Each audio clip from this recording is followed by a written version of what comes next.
Sveiki! Balandžio mėnesį gimtadienio proga aš savo pasidovanojau Mastermind moderatorių kursus pas Mariną. Turėjau, ir turiu daugybę žinių, praktikos, įgūdžių, projektų valdyme, internetinių svetainių, elektroninių parduotuvų įrengime ir visur, kur kas susijęs su verslu internete. Bet man be galo kartu patinka ir dirbti su žmonėmis, mentoriauti. Paskaitų kažkaip vesti, nenorėjau, man tai atrodė pernelyg nuobodu. Individualių konsultacijų turėjau, tačiau jų nebuvo tiek daug, kiek aš norėčiau.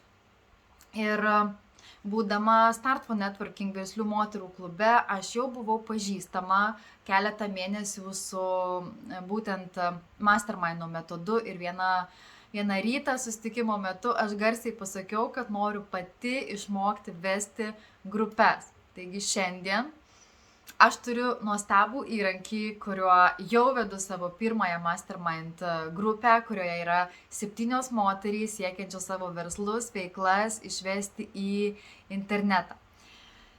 Kas įdomiausia, tai vedu ir paskaitas, bet paskaitos jos yra interaktyvios, jos yra įtraukiančios, įdomios, bent jau tokius atsiliepimus gaunu iš savo paskaitų dalyvių.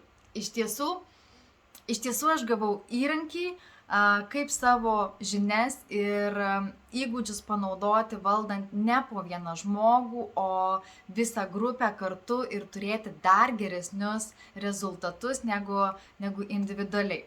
Plus mano pačios ta darbinė grupė, su kuria mes mokėmės, yra lyg nauja mano šeima, kur palaikymo, skatinimo daryti, veikti, nepasiduoti yra tiek, kiek niekur kitur ir aš turbūt neįsivaizduoju, ar apskritai įmanoma gauti, negu jei ne Mastermind grupėje.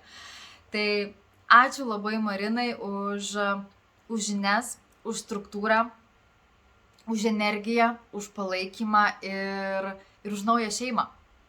Todėl aš tikrai rekomenduoju Mastermind moderatorių kursus kiekvienam, kuris nori eiti ar eina konsultacijų keliu, tiems, kurie dirba su grupėmis, ir būtinai rekomenduoju įmonių vadovams, kurie nori suefektyvinti,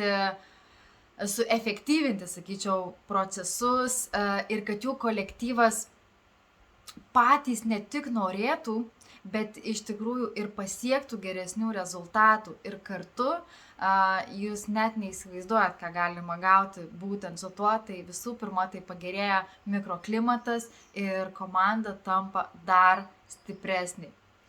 Tai ačiū Marina dar kartą ir linkiu kiekvienam pasinaudoti tą galimybę.